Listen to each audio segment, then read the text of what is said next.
नमस्कार दोस्तों इस वीडियो में मैं थोड़ा सा एक अजीबोगरीब बात करूंगा जो आपको थोड़ा सा ऑकवर्ड लग सकता है। तो दोस्तों ये वीडियो बच्चा पैदा करने के बारे में है। बच्चा पैदा करने से पहले खासकर ये बात अमीर लोगों को अच्छा लगेगा, क्योंकि अमीर लोग चाहते हैं डॉक्टर, इंजीनियर, आईएएस, आईपीएस और businessman, cricketer, singer, actor, dancer, बड़े से बड़े व्यक्तित्व को पैदा करना चाहते हैं। तो मैं भी एक छोटा मोटा आदमी, आपके जैसा ऑर्डिनरी आदमी, आम आदमी, हमारे देश में जैसा 100 करोड़ लोग हैं वैसा ही, या 150 करोड़ जैसा लोग है वैसा ही समझ लो मुझे भी। तो शादी के बाद मेरी वाइफ को जल्दी थी कि हमको बच्चा चाहिए, और मैं बोला यार इतनी जल्दी क्या है। तो उस दौरान मेरे दिमाग में कुछ विचार चल रहे थे यार, जैसे कि मैं 2-3 लोगों को बहुत ही ज़्यादा पसंद करता हूँ। अध्यात्म के जगत में मुझे गौतम बुद्ध और कृष्ण दोनों पसंद हैं, और साइंस के क्षेत्र में मुझे आइंस्टीन ये सबसे ज़्यादा पसंद है। मतलब एक साथ मैं 3 लोगों को समझ लो सबसे ज़्यादा इस धरती पर पसंद करता हूँ। तो मैं सोचा कि यार तीनों में से कोई भी दोबारा इस धरती पर पैदा हो जाएं तो, या एक साथ 2 पैदा हो जाएं तो, मतलब जैसे कि 2 मुझे अगर चुनाव करने के लिए बोलेंगे तो आइंस्टीन तो एक हो ही गए, और दूसरे गौतम बुद्ध। क्योंकि कृष्ण मुझे थोड़ा सा ख़तरनाक लगते हैं भाई। उनका कृष्ण खतरनाक मुझे इसलिए लगते हैं, जैसे कि कुछ वीडियो आप देखेंगे तो उसमें एक प्रश्न किया जाता है कि कृष्ण चाहते तो उस युद्ध को रुकवा सकते थे, महाभारत का जो युद्ध हुआ उसको रुकवा सकते थे। और मैं भी इस बात से सहमत हूँ कि कृष्ण चाहते तो उस युद्ध को रुकवा सकते थे। सिंपल सी बात है यार, कि अर्जुन तो युद्ध करने से मना कर ही रहे थे, बोल रहे थे यार मैं नहीं युद्ध करूँगा, हे कृष्ण, हे पार्थ, जो भी उनको संबोधित करते होंगे, मुझे यार ये द्रोणाचार्य और भीष्म पितामह पर ये तीर कमान चलाने में मुझे बुरा लग रहा है, मैं नहीं चला पाऊँगा, प्लीज़ मुझे छोड़ दो, ऐसे ऐसे तो निवेदन कर ही रहे थे।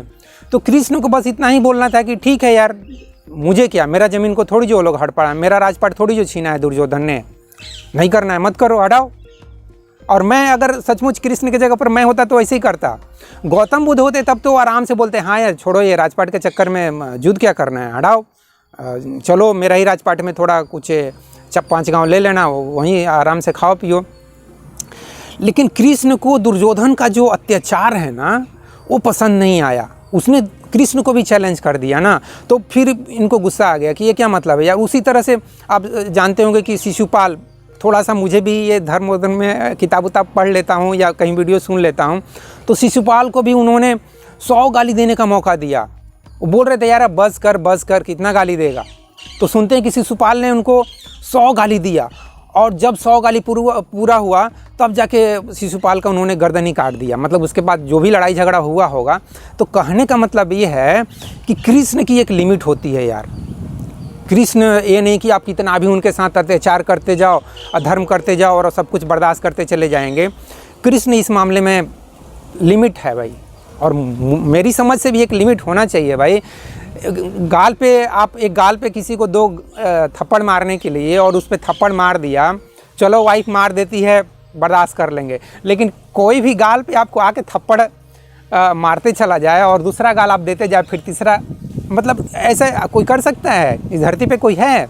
एक गाल दो, फिर दूसरा गाल दो, फिर ये दो, फिर वो दो, और पिटाते जाओ। इतना कोई है अच्छा इंसान? लेकिन जीसस, गौतम बुद्ध कुछ इसी नेचर के हैं, गांधी जी कुछ इसी नेचर के हैं, जो भी हो दोस्तों। तो उस समय मैं ये ज़रूर कहूँगा कि मैं यार, मतलब आइंस्टीन तो एक नंबर पे थे ही कि यार मुझे एक साइंटिस्ट चाहिए, साइंटिस्ट बेटा चाहिए। एक तरह से समझ लो मैं अस्तित्व से कामना कर रहा था या प्रेयर कर रहा था। बड़ा एक लक्ष्य, मैं खुद भले ही साइंटिस्ट नहीं बन पाया तो क्या हुआ, मेरा बेटा ही साइंटिस्ट बने, ऐसी कुछ भावना थी। और वैसे भी मैं अपने बेटा से चाहता हूँ जो आईआईटी में पढ़ रहा है कि वो एक प्रोफेसर बने। वो नहीं बनेगा वो अलग बात है, क्या बनेगा वो उसकी मर्जी। लेकिन मेरी इच्छा थी तो मैं अपनी इच्छा जाहिर कर दिया। कोई भी पिता अपने बेटे के सामने अपनी इच्छा जाहिर कर देता है। मेरे पिताजी कुछ इच्छा जाहिर नहीं की है एक्चुअली देखा जाए तो। मैं जो कुछ भी लाइफ में अपने आप बन रहा हूँ यार, नौकरी के लिए भी स्ट्रगल किया, फायर ऑफिसर की ट्रेनिंग किया, तो फिर वो जॉब पसंद नहीं आया, फिर नेवी में आ गया। इस तरह से अपने मन से कुछ भी, किताब लिखने का मन किया, किताब लिखने लगा, वीडियो बनाने का मन किया, वीडियो बना रहा हूँ। तो लाइफ में मैं जो कुछ भी मन किया वो कर रहा हूँ। तो इस तरह से मैं अपने बेटे को ज़रूर एक सजेस्ट किया कि बेटा मैं चाहूँगा कि तुम प्रोफेसर बन, चूँकि आईआईटी में पढ़ रहा है तो टीचर या हेडमास्टर तो नहीं बनेगा ना प्राइमरी स्कूल का या हाई स्कूल का, तू तो बनेगा किसी कॉलेज में प्रोफेसर ही बनेगा। तो मेरी इच्छा ज़रूर रहेगी कि तू एक प्रोफेसर बनो, क्योंकि मेरे अंदर भी थोड़ा सा टीचिंग वाला लाइन से थोड़ा सा पता नहीं कुछ कनेक्शन है। मेरा पिताजी वाला कुछ हो सकता है जेनेटिक्स आया होगा। मेरे पिताजी कम से कम 20-25 साल ट्यूशन घर घर पढ़ाए या कुछ स्कूल में पढ़ाए, तो मेरे अंदर भी थोड़ा सा जेनेटिक्स आया होगा। और वही चीज़ मैं अपने बेटे को भी शेयर कर देता हूँ कि मैं चाहूँगा कि तू भी प्रोफेसर बन। तो जो भी हो दोस्तों, उस समय मैं यही क्या बोलोगे, विश बोलोगे, प्रार्थना बोलोगे, ये चीज़ मैं ज़रूर इस चीज़ को मैं अपनी वाइफ को भी बताया कि यार तुम बच्चा पैदा करना चाहती हो, ठीक है, तो तुम चाहती हो कि तुम्हारा बच्चा मतलब कैसा पैदा हो, क्रिकेटर बने, एक्टर बने, डांसर बने, सिंगर बने, राइटर बने, IAS IPS बने, क्या बने, मतलब कुछ है तुम्हारे अंदर। तो बोलती थी नहीं, ऐसे थोड़ी जो होता है कि हम तो चाहेंगे कि वो दुनिया का सबसे अमीर आदमी बने, तो भगवान के हमको ऐसा बच्चा दे देंगे क्या। हम बोले नहीं देंगे, लेकिन तुम मांग तो सकती हो ना, इसमें क्या है, भगवान सबको देते हैं, तुम भी थोड़ा सा मांग लो, इसमें क्या है, थोड़ा प्रार्थना करो, थोड़ा अंदर से भाव पैदा करो कि कोई बड़ा आदमी पैदा हो, कोई डॉक्टर इंजीनियर ऐसा कुछ IAS IPS या कुछ भी। तो आप ऐसी बकवास करते हो। हम बोले बकवास है, जो कुछ भी भगवान से लोग मांगते हैं वो अगर बकवास है तो है, तुम भी थोड़ा सा बकवास कर लो भगवान के साथ। तो ये तो मैं ज़रूर कहूँगा दोस्तों कि मेरे अंदर इस तरह का भाव, इस तरह का एक तरह से प्रेयर ज़रूर पैदा हुआ था। और हो सकता है उस प्रेयर के प्रभाव में अस्तित्व ने जो बेटा दिया वो IIT फर्स्ट अटेम्प्ट में ही क्लियर किया, और ठीक है IIT अभी पढ़ रहा है।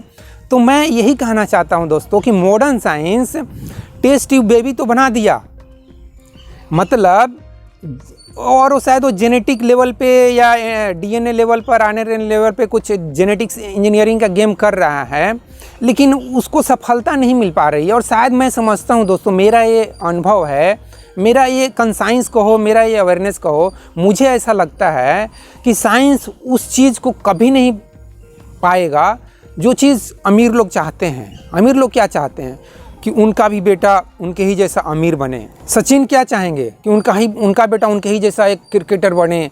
गावस्कर चाहेंगे कि उनका बेटा उनके ही जैसा एक गावस्कर बने, एक बहुत बड़ा क्रिकेटर बने। या धोनी चाहेंगे, या बिजनेसमैन जो चाहेंगे कि उनका भी बेटा एक बहुत बड़ा बिजनेसमैन बने, दुनिया का सबसे रिचेस्ट आदमी बने। एक सिंगर चाहता है मेरा बेटा सिंगर बने, एक साइंटिस्ट चाहता है मेरा बेटा साइंटिस्ट बने। लेकिन वैसा कुछ हो नहीं पाता है। आप रियल लाइफ में देखेंगे कि जितने भी बिजनेसमैन हैं उनके बेटे थोड़ी जो बिजनेसमैन बन रहे हैं, या जितने भी क्रिकेटर हैं उनके बेटे थोड़ी जो क्रिकेटर, या एक्टर का बेटा एक्टर थोड़ी जो बन पा रहा है। ऐसा कुछ भी नहीं हो रहा है। तो वहाँ मैं ऐसा समझता हूँ दोस्तों कि जब तक मॉडर्न साइंस जेनेटिक लेवल पर ऐसा कुछ करिश्मा नहीं कर देता है ताकि माँ बाप जैसा चाहते हैं उनका बेटा वैसा ही पैदा हो जाए, तब तक यार आपको अस्तित्व से ही प्रेयर करना पड़ेगा। जैसे मैंने प्रेयर किया, आप भी ऐसा ही प्रेयर करो। हो सकता है आपका बेटा और बेटी ये अस्तित्व वैसा ही कुछ बच्चा पैदा करे जैसा आप चाहते हो। आप चाहते हो अगर IPS, तो आपका बेटा IPS बने, डॉक्टर। क्योंकि ऑर्डिनरी इंसान तो कोई नहीं चाहता है ना दोस्त। कोई चाहता है कि उसका बेटा यार क्लर्क ग्रेड का भी एग्ज़ाम ना पास कर पाए, या मतलब वो बेवकूफ़ हो, उसको कुछ स्टार्टअप भी नहीं कर पा रहा है, वो कुछ भी पैसा 25-30 हज़ार भी रुपये महीने में नहीं कमा पा रहा है। जैसे कि हमारे देश में आप देखेंगे कि लगभग 80-90 करोड़ लोग इसी हालात में जी रहे हैं भाई। वो महीना में 30 हज़ार रुपये भी नहीं कमा पा रहे हैं, मतलब ग्रुप D की जो सैलरी है वो भी नहीं कमा पा रहे। वो सब कुछ सभी ये समझ लो 80-90 करोड़ जो है ना, वो देखा जाए तो अनसक्सेसफुल लोग हैं भाई, ऑर्डिनरी लोग हैं या असफल लोग हैं। ऐसे लोगों की एक तरह से देखा जाए तो इस धरती पे ज़रूरत नहीं है। इन सबको यार चांद पे पहुंचाओ, चाहे बृहस्पति पे पहुंचाओ, चाहे कहीं भी पहुंचाओ, जिससे कि इस धरती पे केवल सफल लोग दिखाई दे। कम से कम group D, group C, group B इस तरह के लेवल के लोग दिखाई दें, जिससे कि हर एक आदमी का इनकम जो कम से कम दिखाई दे कि हाँ 25-30 हज़ार रुपये है, और वो सैलरी बढ़ते बढ़ते 20 साल के बाद वो 80-90 हज़ार हो जाए। जैसे कि मेरी भी सैलरी 5 हज़ार से 60 हज़ार रुपये पहुँच गई 20 साल में। ऐसा कुछ होना चाहिए यार, तभी ये गरीबी बेरोजगारी दूर होगी। जो भी हो दोस्तों, ये वीडियो का मैसेज यही है कि यार जब तक मॉडर्न साइंस आपको इच्छा के अनुसार आपका बच्चा नहीं पैदा कर पा रहा है, टेस्ट ट्यूब से बच्चा पैदा नहीं कर रहा है, या अमीर लोगों के लिए अमीर बच्चे पैदा नहीं कर पा रहा है, डॉक्टर के लिए डॉक्टर पैदा नहीं कर पा रहा है, तब तक आप अस्तित्व से ही कामना करो, जैसे मैं कामना किया। हो सकता है अस्तित्व आपकी सुने और आपको एक अच्छा बच्चा पैदा करे, आपको टैलेंटेड बच्चा पैदा करे। अब मेरी बात कितनी सही होगी मैं गारंटी नहीं लेता हूँ दोस्तों, इसीलिए मैं अपनी पहली पुस्तक का नाम खुद फैसला करो दोस्त रखा हूँ। मैं कुछ आइडिया दे रहा हूँ, कुछ एक्सपीरियंस शेयर कर रहा हूँ, लेकिन कोई गारंटी नहीं दे रहा हूँ। तो फैसला आपको खुद करना है दोस्तों। तो दोस्तों इस वीडियो में बस इतना ही। जय हिंद, जय भारत और जय विश्व, जय भगवान। Thank you very much friends.